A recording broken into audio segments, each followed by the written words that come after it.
नमस्कार, साधना प्लस बिहार झारखंड देख रहे हैं आप। मैं हूं आपके साथ प्रगति चतुर्वेदी और आपका बहुत बहुत स्वागत है हमारे खास प्रोग्राम बिहार का बाजीगर कौन में।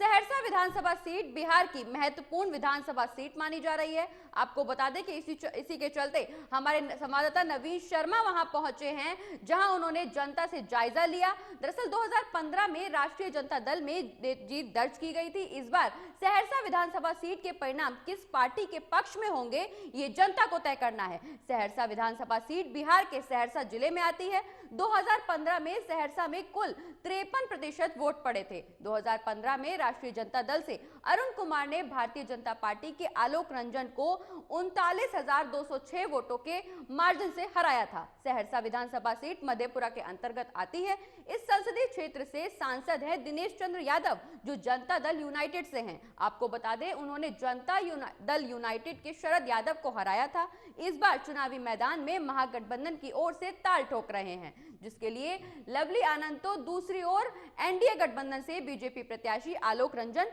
मैदान में हैं। सहरसा विधानसभा चुनावी मैदान से हमारे सहयोगी नवीन शर्मा ने लाइव जुड़ गए हैं, तो जानिए कौन होगा बिहार का बाजीगर।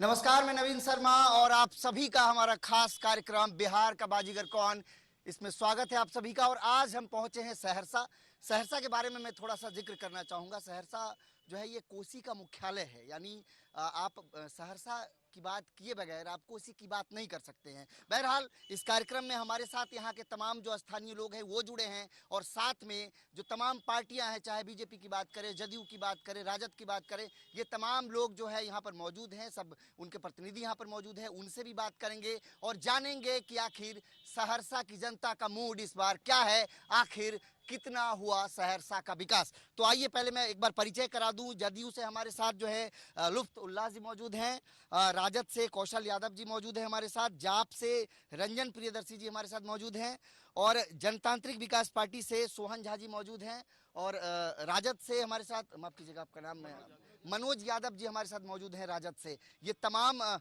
जो नेता हैं ये यहाँ पर मौजूद है, इनसे भी चर्चा करेंगे। पहले सवाल लोगों से लेंगे कि आखिर सहरसा में विकास कितना हुआ, तो पहले जानते हैं, उसके बाद फिर जवाब लेंगे यहाँ जो लोग मौजूद हैं। तो भाई साहब आप बताइए, सहरसा में कितना विकास हुआ है? सहरसा में विकास जो हुआ है, आप देख सकते हैं। इस देश में महंगाई इसलिए बढ़ेगी कि मोदी जी जो आ रहे हैं 2 करोड़ खर्च किए साहब। महंगाई बढ़ेगी, बढ़ना लाजमी है। आप बताइए सहरसा में कितना? ये सहरसा में कुछ भी विकास नहीं हुआ है, चाहे मोदी का नाम क्यों लेने का है, लेकिन विकास के मुद्दा में यहाँ पे कुछ भी नहीं। कितना विकास हुआ भाई? कुछ नहीं विकास हुआ है सहरसा में। चलिए आइए हम बात करते हैं, कुछ नहीं हुआ विकास। हमारे साथ जदयू से लुत्फ उल्लाह जी मौजूद है, स्वागत है सर आपका। सवाल है जनता का कि विकास हुआ ही नहीं। मैं सबसे पहले आप लोगों का दिल से आभार व्यक्त करता हूं, धन्यवाद देता हूं। सहरसा की स्थिति सब लोग जानते हैं। सहरसा टापू था, यहाँ कोई डेवलपमेंट नहीं था। 2005 से पहले बिहार में जंगल राज था, लोगों का अपहरण, लूट खसोट होता था। लेकिन 2005 के बाद 2020 तक माननीय मुख्यमंत्री जी की क़यादत में बिहार तरक्की की राह पर गामजन है। चौमुखी विकास हुआ है बिहार में, चौमुखी विकास हुआ है। सर ये तो जनता देख रही है कि चौमुखी विकास हुआ है या हम और 15 साल पीछे चले गए हैं। ये जनता को तय करने दीजिए। आप जनता से सवाल कीजिए कि हमारा विकास हुआ है या विनाश हुआ है। विकास हुआ है या विनाश हुआ है। हमारे साथ राजद से भी जिलाध्यक्ष मौजूद हैं, इनसे भी बात करेंगे। विकास, चूंकि सहरसा का जब जिक्र होता है तो कहा जाता है कि सहरसा का जो विकास होना चाहिए तो हुआ नहीं, लेकिन सहरसा के कई क्षेत्रों से नेतृत्व तो चूंकि आप लोग को पार्टी से रहा। देखिए, हम लोगों के जो नेतृत्व हैं और सामाजिक न्याय के सरकार बनी तो सहरसा पिछड़ा इलाका हुआ करते थे। उन्होंने सब जगह विद्यालय खुलवाने का काम किया, समाज में आपसी भाईचारा का। आप मानते हैं विकास हुआ है? हमारी जब राष्ट्रीय जनता दल सामाजिक न्याय की जब सरकार था तो उस समय गरीब गुरबा शोषित पीड़ित सारे का विकास हुआ। 15 साल पहले हुआ था, अब नहीं हुआ है। आप क्या कहें? सहरसा का विकास में हम तो आंदोलन ही करते रहते हैं, और नीतीश कुमार जी या चाहे वो 15 साल पूर्व, ये नहीं 15 साल, मैं पूरे 30 साल की सरकार की बात कर रहा हूं कि एक ओवरब्रिज सहरसा में नहीं बन रहा है। ये विकास की बात है। सहरसा बिहार का कोसी प्रमंडलीय, सुनिए, 9 प्रमंडलीय मुख्यालय है बिहार में और कोसी भी एक है जिसमें सहरसा मुख्यालय है और हर जगह मेडिकल कॉलेज दिया गया। सहरसा में एक सड़ा हुआ सदर अस्पताल है। ये विकास है। सहरसा की सड़क की हालत देख लीजिए, ये विकास है। देखिए, मैं एक बात करना चाहूंगा, पक्षधर तो नहीं हूं, लेकिन मैं लगातार जो है तमाम विधानसभा क्षेत्रों में घूम रहा हूं। आपको क्या लगता है 15 सालों में सड़क नहीं बने क्या? कुछ नहीं बना है सहरसा। कहाँ से? बोलते हैं आपको, हम आपको एक एक नेता का गिना सकते हैं। पप्पू यादव जी यहाँ के पूर्व सांसद थे, 5 साल रहे, क्या किए सहरसा के लिए? पप्पू यादव जी ने ये एनएच जो आप देख रहे हैं आज काम शुरू करवाया है, ये 2016 में पास करवाया गया था और बिहार सरकार जमीन अधिग्रहित करने में विलंब किया, इस कारण से ये डिले हुआ। क्रेडिट पप्पू यादव को ना चला जाए, इसलिए इन लोगों ने साजिश के तहत उसका काम रुकवाने का काम किया। पप्पू यादव जी ने यहाँ हाटे बाजारे दिया, जनसेवा दिया, कई सारे वैशाली एक्सप्रेस का विस्तार किया, सारे ट्रेन जनहित का विस्तार किया। वैशाली से जिक्र करना चाहेंगे क्योंकि बिहार के लिए वैशाली बहुत इंपॉर्टेंट ट्रेन है। मैं सांसद महोदय के कार्य को गिनाना चाहता हूँ। जो काम उन्होंने किया है यहाँ पे, यहाँ के किसी भी सांसद ने आज तक नहीं किया है। जो भी आज देख रहे हैं आप यहाँ पे रोड जो टेंडर पास हुआ था, माननीय गडकरी जी आए थे, वो तारीफ करके गए हैं कि भाई दोनों सांसद दंपति हमारे यहाँ हमेशा आते रहते हैं कि यहाँ पे एक सड़क दे दीजिए सरकार। यहाँ पे बिल्कुल विकास नहीं। सड़क तो बना है, मैं भी देख बना है सर, सड़क बना ही नहीं है। इतने बड़े बड़े गड्ढे हैं, कहाँ सड़क दिखा है सर? जवाब ले रहे हैं इनसे। देखिए, डेवलपमेंट विकास यही हमारा मुद्दा है। आगामी अभी जो विधानसभा का इलेक्शन होने जा रहा है, आज आए थे तेजस्वी जी, बोल के गए हैं कि पहला कैबिनेट में 10 लाख रोजगार हमारी सरकारी बनेगी तो निश्चित हम लोग भी रोजगार सबको देंगे। और जहाँ तक विकास की बात है, डेवलपमेंट चौमुखी हुआ है, चाहे मुख्य डेवलपमेंट हुआ है। बोलने दीजिए हमको। पहले हमको याद है, मैं गांव से सहरसा आता था मोबाइल चार्ज करने के लिए, लेकिन अब 23 घंटा बिजली रहती है। क्या विकास नहीं दिखता?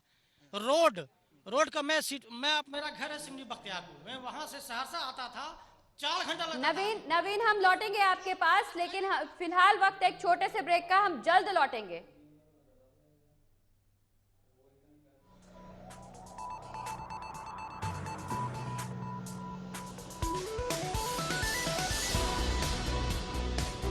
और ब्रेक के बाद एक बार फिर से स्वागत है आपका। हम फिर आपको ले चलेंगे सहरसा विधानसभा सीट, जहां हमारे सहयोगी लगातार जनता के बीच पहुंचे हैं, जनता के मन की बात जानने की कोशिश कर रहे हैं। आखिर सहरसा विधानसभा सीट में जनता के क्या मन की बात है, हमारे सहयोगी नवीन शर्मा वहां लगातार मौजूद है, जनता के मन की बातों को जानने की कोशिश कर रहे हैं। नवीन, जानना चाहूंगी जनता की क्या कुछ राय है, किन चुनावी मुद्दों को लेकर के वो वोट करेंगे? देखिए प्रज्ञा, हम उसी चीज का जिक्र कर रहे हैं कि आखिर मुद्दे क्या है, लेकिन सबसे पहले हमारे साथ एक और अतिथि जुड़ गए हैं। आप अगर बिहार की बात करें, इस पूरे कोसी की अगर बात करें, तो हमारे एक वरिष्ठ पत्रकार हमारे साथ जुड़े हैं। मुकेश जी, आपका स्वागत है। इस क्षेत्र की अगर बात करें तो एक गूढ़ जानकारी इस क्षेत्र की रखते हैं, इनसे भी सवाल लेंगे, जानेंगे। हम लगातार लोगों से बात कर रहे हैं। सर, एक सवाल आ रहा है कि विकास 15 सालों में हुआ ही नहीं, आप देखते हैं इस चीज को कि विकास नहीं हुआ? देखिए, सबसे पहले तो मैं यह बताऊं कि आप विकास को किस नज़रिए से देखते हैं, विकास कहते किसको हैं। ये हमारा सहरसा जो है 1954 में 1 अप्रैल को जो है जिला बना। उसके बाद की आप स्थिति देखें, चूँकि आपने 15 साल का जिक्र किया है, तो चंद सड़कें बन जाना, चंद फ्लाईओवर बन जाना या फिर कुछ स्कूल में रंग रोगन कर देना, ये विकास नहीं है। जो मूल रूप से विकास होना चाहिए वो उस विकास से हम कोसों दूर हैं। आप देख लीजिए, सहरसा जो हमारा जिला है ये प्रमंडलीय मुख्यालय भी है, लेकिन यहाँ से सहरसा जो है लोकसभा क्षेत्र चला गया मधेपुरा, किसी ने रोकने की कोशिश नहीं करी। ये सबसे बड़ा मसला था कि जो सहरसा हमारा विधानसभा था वो हमसे छिन गया। इसके अलावा आप देखिए 25 साल से, चूँकि हमारी उम्र भी 50 से ज़्यादा हो गई है और हम जब जवानी में थे, जब उस समय से ओवरब्रिज की मांग हो रही है, एक ओवर जो है सहरसा के लिए नहीं हो सका। इनसे बात करते हैं। राजद से हमारे साथ मौजूद हैं कौशल यादव जी। सहरसा में पुल लंबे समय से नहीं बना, इस दौरान तो विधायक आप ही के पार्टी से रहे ना? सर, मैं आपको बता देना चाहता हूँ, ये आपका एक सवाल था कि पुल नहीं बना।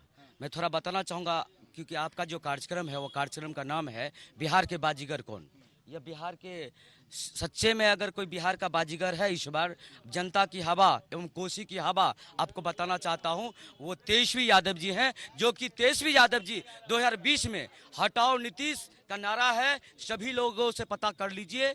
और लालू यादव जब यहाँ पे थे तो विकास सचमुच में इस क्षेत्रों में मेरे सवाल का जवाब नहीं मिला। हाँ, मैं पूछ रहा हूँ मैं वहीं पे आ रहा हूँ। लालू यादव जब यहाँ पे थे तभी यहाँ पे विकास हुई, उसके बाद विकास हुआ नहीं। यहाँ पे गरीब गुरिया लोग को यहाँ से जब जाना पड़ता था, यहाँ पर रेल इंजन कारखाना, यहाँ पर रेल की बड़ी बड़ी परियोजनाएं, रेल का वॉशिंग पिट, यहाँ पे गरीब रथ जो गरीब लोग एसी में नहीं चढ़ पाता था, लालू जी ऐसे थे जो कि हम पुल का बात कर रहे हैं सर। पुल के बारे में लालू जी की सपना थी कि हम पुल को भी पूरा कर देते, लेकिन जब एनडीए की सरकार आई, मोदी जी की सरकार आई, हमें भी विश्वास हुआ ये पुल बनेगा, लेकिन वो सब चीज पे विफल हो गए। और लालू जी यहाँ पर जो है सारा चीज देने का काम किया, ये विकास उन्होंने किया।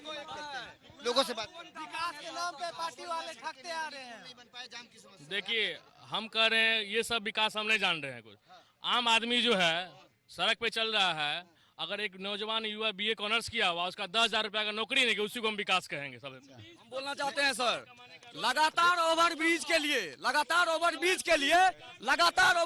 लिए कोसी युवा संगठन सोहन झा के अंतर्गत हम लोग आंदोलन किए, आमरण अनशन किए, रेल चक्का के आगे में हजारों युवा के साथ सो गए, अनशन का लाभ क्या मिला? कुछ नहीं मिला।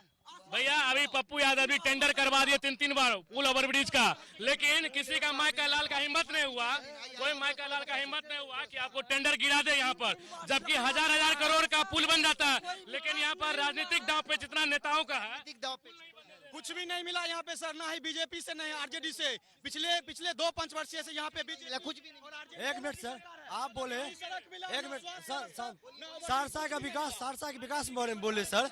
सहरसा का विकास ऐसा हुआ कि सहरसा में 217 एकड़ 18 डिसमिल, सहरसा में 217 एकड़ 18 डिसमिल जमीन का कलेक्शन हो गया था एम्स के लिए, और ऐसा विकास हुआ कि एम्स चला गया दरभंगा।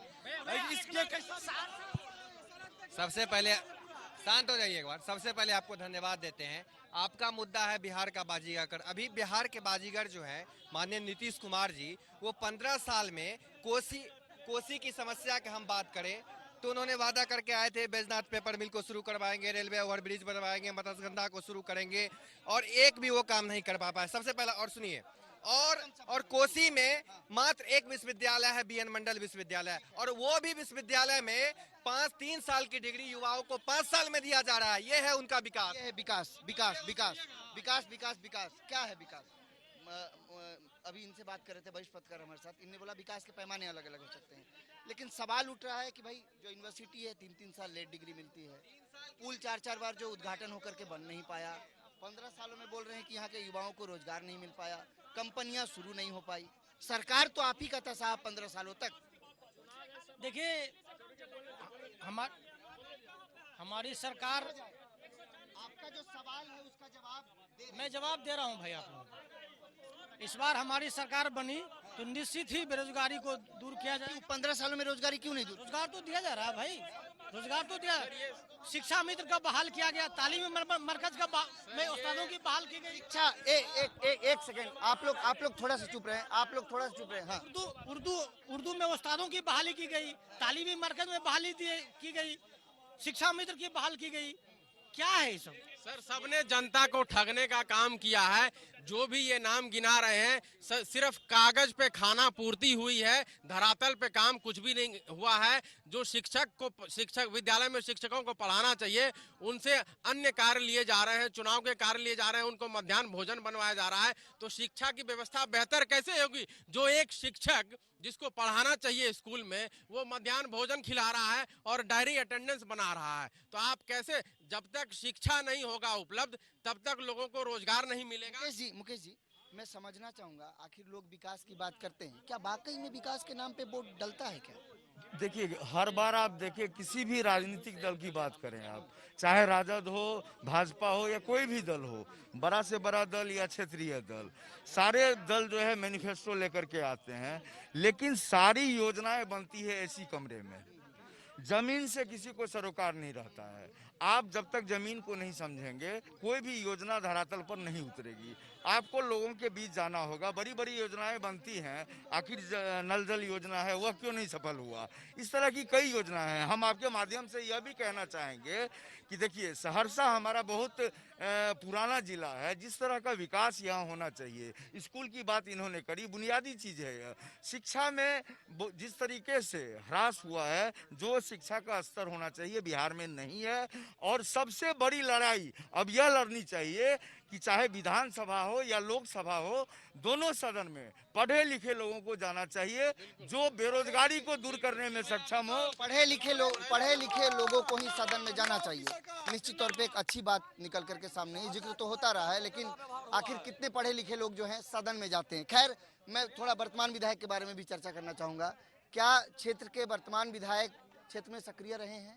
5 सालों तक आप लोग जानते हैं उनका खुद घर पानी में डूब गया हो, वो वर्तमान विधायक कहाँ निकलेंगे? आप बताइए, वर्तमान विधायक का भी रिपोर्ट कार्ड थोड़ा जानेंगे, थोड़ा पीछे हटेंगे तो मजा आएगा बात करने में। थोड़ा सा कल मोदी जी आ रहे हैं, भाषण देने में बहुत आगे रहते हैं, बड़े बड़े घोषणा करेंगे, ये देंगे वो देंगे, कुछ नहीं देगा। युवा होने के नाते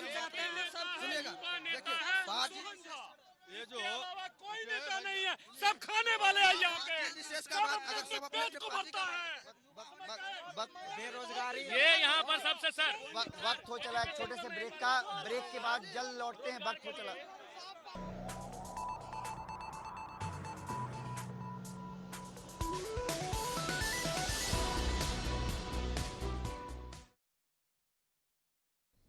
ब्रेक के बाद आप सभी का स्वागत है। एक बार फिर बात करते हैं, हमारे साथ लोग जुड़े हुए हैं।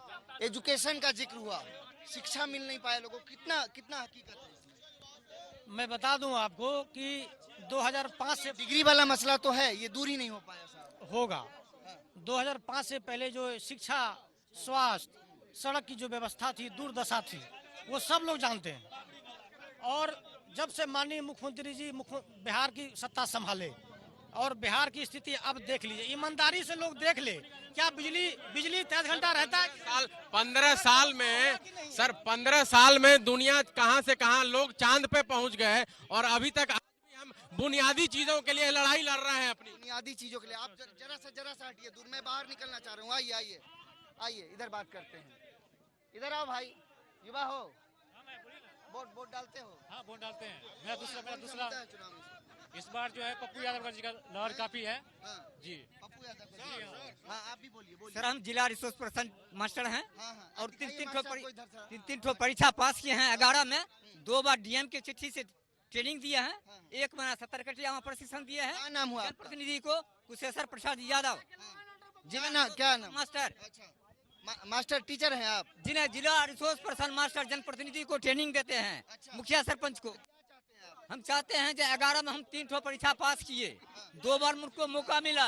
एक पब्लिक ओपिनियन ही ले रहे हैं। आइए हम भी पब्लिक ओपिनियन ले रहे हैं। सर, बिहार में विकास क्या हुआ है वो हम बता रहे हैं, आप लोग भाई सुनिए। बिहार में देखिए सर, ऑनलाइन दारू कर दिया है, पूरे रात दारू का सवाल लेंगे। दारू का सवाल लेंगे। दारू, हाँ बोलिए। सचमुच में बिहार में जो विकास नीतीश का हुआ है, मैं बताना चाहता हूं कि लोग दारू का विकास हुआ है।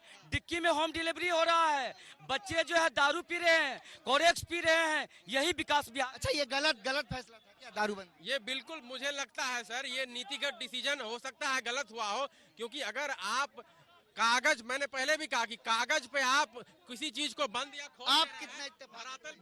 देखिए मैं खुले सफेद से कहना चाहता हूँ कि शराबबंदी बेहतर जो है फैसला नीतीश कुमार का रहा। क्या समाज की जिम्मेवारी यह नहीं है कि समाज में दारू बेचा जा रहा है और कोई रोकने वाला उसे नहीं है? मैं आपको बताऊं कि कोरेक्स की बिक्री अपराध के इजाफा में सबसे बड़ी वजह है। आप सहरसा नहीं, बिहार के किसी भी हिस्से में चले जाए, अपराध चरम पर है। सहरसा में 2 दिन पहले हत्या हुई है। आप अपराध के पीछे सबसे बड़ी वजह है नशा। और हमारे आज जो युवा पौधे हैं वो नशे की आदत से इस कदर मैंने उसके शिकार हो गए हैं। जी हाँ, शिकार हो गए हैं कि नशा के बिना उनको बनता नहीं है और अपराध उनका पेशा हो गया है।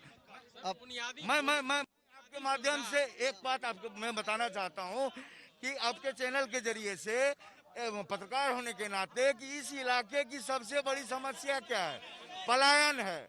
आप देखिए कोसी का कछाड़ का इलाका है, गरीबी यहाँ कुलाचे भरती है, यहाँ पर भूखमरी और बेकारी है, पलायन हर साल जवाब ले रहे हैं। दो बातें निकल कर सामने, क्राइम बढ़ा है, गरीबी है, भुखमरी है, बेरोजगारी। देखिए आज से 1500 वर्ष पूर्व, बहुत कम शब्दों में, बिल्कुल आज से 1500 वर्ष पूर्व हमारे प्रोफिट मोहम्मद सल्लल्लाहु अलैहि वसल्लम ने, आज से 1500 वर्ष पूर्व माननीय हमारे जो प्रोफिट है मोहम्मद सल्लल्लाहु अलैहि वसल्लम, उन्होंने शराब को हराम करा दिया था। ठीक है, और उसी को माननीय मुख्यमंत्री जी ने शराब को हराम मतलब यहाँ से खत्म किए। ये बहुत सराहनीय कदम है। जो दारू का शराब अभी भर रात मिल रहा है, 24 घंटा घर घर दारू मिल रहा है। अभी जो सहरसा की स्थिति ऐसी बन चुकी है कि मान लीजिए एक कॉल करते हैं होम डिलीवरी पहुंचता है। शिक्षा का लेवल इतना गिर चुका है। गांजा पी के नीतीश कुमार का दिमाग काम नहीं करता है। उसका बिहार में दारू बंद करके घर घर होम डिलीवरी हो रहा है। ठीक है ना, इतना युवा बेरोजगार है, लेकिन आराम से किसका बर्बाद हो? 5 साल में मधेपुरा यूनिवर्सिटी 5 साल में ग्रेजुएशन कराता है, एडमिशन लेने दिल्ली जाते हैं तो बोलता है तुम बैक ईयर से है। चूंकि इसको लेकर के तो आप लोग, इसीलिए बोल रहा हूँ, जब तक हमारे यहाँ शिक्षा की व्यवस्था बेहतर नहीं होगी तब तक यहाँ पे विकास संभव नहीं। एक चीज बताइए, एक सवाल, एजुकेशन लोग के सवाल उठा, 5 सालों में डिग्री मिली। बिल्कुल,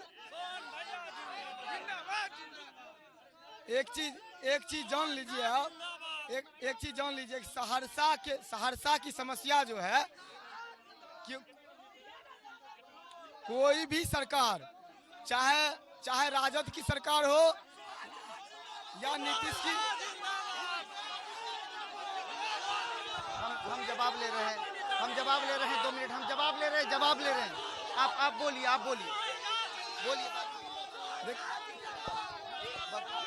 अगर बात पूरी हो जाए, दरअसल हम पहुंचे हैं सहरसा लोगों की राय जानने के लिए। जो स्थानीय लोग हैं उनसे भी बात कर रहे थे, और जो तमाम पार्टियों से जो नेता थे वो भी यहाँ मौजूद थे, उनसे भी हम उनका जवाब ले रहे थे। लेकिन डबल इंजन की ये सरकार सभी चीजों पर विफल है। लोगों ने मन बना लिया है, इस बार बिहार में जो है तेजस्वी जी की सरकार आनी तय है। पप्पू यादव का सरकार कैसे? पप्पू यादव जी की सरकार बने। इधर आइए जरा, पप्पू यादव का जिक्र हो रहा है, इधर आइए।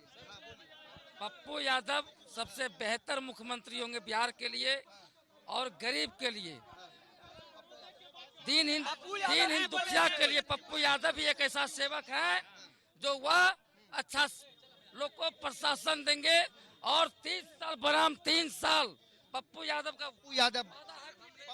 मुख्यमंत्री क्या करें? बिल्कुल नहीं।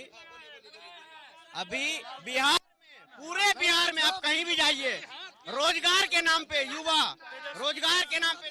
सर मैं आपको एक बहुत ही महत्वपूर्ण जानकारी देना चाहता हूं। भारतीय राजनीतिक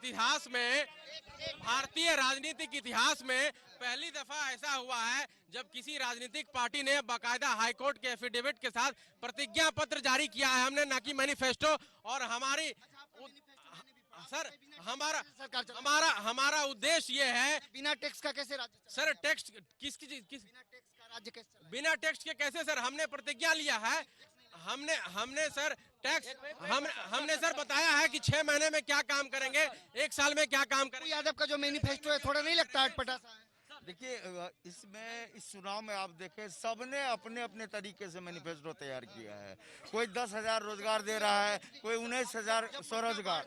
उस समय पप्पू यादव ने काम किया, बड़ा चर्चा हुआ था, इसका लाभ मिल सकता है क्या? देखिए, पप्पू यादव ने महानायक की भूमिका निभाई है, लेकिन राजनीति में जिस तरह से आप नारेबाजी देख रहे हैं, इधर हल्ला शांत कीजिएगा, जिस तरह से नारेबाजी हो रही है, इसी नारेबाजी में अच्छे प्रतिनिधि दब जाते हैं। मुकेश जी, बहुत सही बात आपने कहा कि पप्पू यादव ने जिस तरीके से महानायक की भूमिका निभाई, क्या उस महानायक के नाम पे उनको वोट मिल सकता है क्या?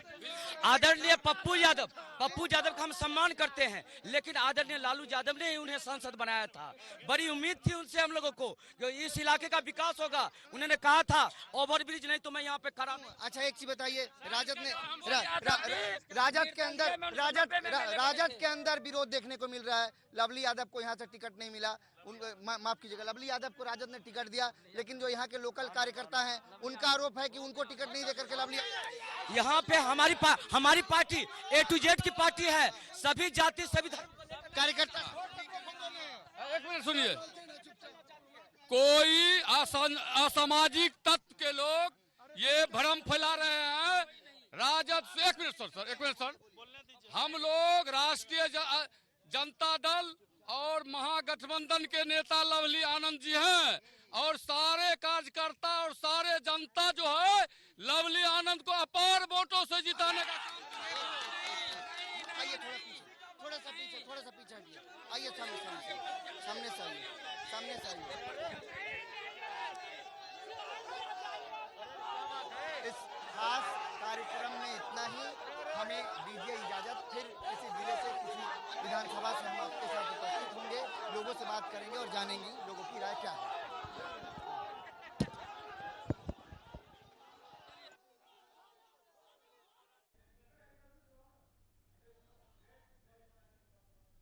और सहरसा विधानसभा सीट पर पहुंचे थे हमारे सहयोगी नवीन शर्मा, जहां उन्होंने जनता के बीच उनका मूड को जानने की कोशिश करी।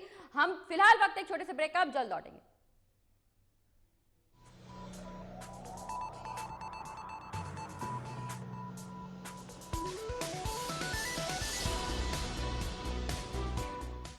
बहुत बहुत स्वागत है ब्रेक के बाद आपका। सभी सहयोगी हमारे जुड़े थे। नवीन जनता के बीच, सहरसा की जनता के बीच पहुंचे, जहां उन्होंने सहरसा विधानसभा सीट पर जनता के बीच को जाना, जनता से विकास और विनाश में क्या फर्क है ये जनता ने आज बताया।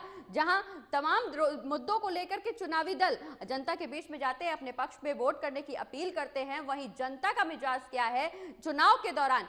क्राइम, भ्रष्टाचार, बेरोजगार, चुनावी मुद्दे, तमाम जनता के बीच में जाते हैं, अपने अपने पक्ष में वोट करने की अपील करते हैं, जनता को रिझाने की तमाम भरसक कोशिश कर लेते हैं सभी चुनावी दल, सरकार हो विपक्ष हो या सब तमाम चुनावी दल जनता को अपने पक्ष में रिझाने की कोशिश जरूर करते हैं, लेकिन वो भूल जाते हैं कि जनता पब्लिक है, सब जानती है। वो चुनाव के समय अपना वोट, अपने मत का प्रयोग करती है। इन तमाम मुद्दों को लेकर के जनता हमेशा इस बात का ख्याल रखती है कि उन्हें अपने वोट देते समय किन मुद्दों को अपने दिमाग में रखना है, चाहे वो क्राइम हो, चाहे बेरोजगारी हो, चाहे विकास हो या भ्रष्टाचार। जनता सब जानती है, क्योंकि ये पब्लिक है, ये सब जानती है। ये चुनाव के समय अपना वोट का इस्तेमाल करने से पहले हर नेता के बारे में पहले ही कैलकुलेशन करके बैठती है। वो अपने चुनाव में अपना वोट देने से पहले सारे आंकड़ों को निकाल करके वोट का प्रयोग करती है, ताकि फिर उसके बाद जब दोबारा आप जनता के बीच में जाए तो वो आपको यह एहसास दिला सके कि हमने आपको यहाँ पे क्यों बैठाया है, क्यों जनता ने आपको जनता के लिए चुना है। सरकार का काम है जनता का विकास करना, अपना नहीं। इसीलिए हर जनता हर वोट का प्रयोग करती है अपने विकास के लिए, अपने चुनावी मुद्दों को लेकर के वोट करती है वो। यहाँ इस दौरान हमारे सहयोगी सहरसा की विधानसभा सीट पर पहुंचे थे, जहां उन्होंने जनता के मूड को जाना, तमाम मुद्दों को लेकर के खास चर्चा की, जनता से कोशिश की जानने की कि आखिर जनता किन मुद्दों को लेकर के चुनाव में अपने मत का प्रयोग करेगी। आपको बता दें कि बिहार विधानसभा चुनाव की तारीखों के ऐलान होने के साथ ही सभी तमाम दल जनता को अपने पक्ष में रिझाने की कोशिश में लगे हुए थे। हालांकि पहले चरण का चुनाव संपन्न हो चुका है, वहीं अब दूसरे चरण का चुनाव कल होगा। देखने वाली बात यह होगी कि आखिर बिहार के बाजीगर में सत्ता जनता किसको सौंपती है, जनता आखिर सत्ता का ताज किसके सर पर पहनाती है। चाहे वो तेजस्वी यादव हो, चाहे वो चिराग पासवान हो, चाहे वो नीतीश कुमार हो या कोई और, जनता किसके सर पर बिहार का बाजीगर का ताज देखना चाहती है, सत्ता का ताज जनता किसको पहनाना चाहती है, ये डिसाइड सिर्फ इस बात का फैसला सिर्फ और सिर्फ जनता ही करेगी। हम इन तमाम मुद्दों को लेकर एक बार फिर से आपके साथ हाजिर होंगे, लेकिन फिलहाल एक वक्त छोटे से ब्रेक का, जल्द लौटेंगे।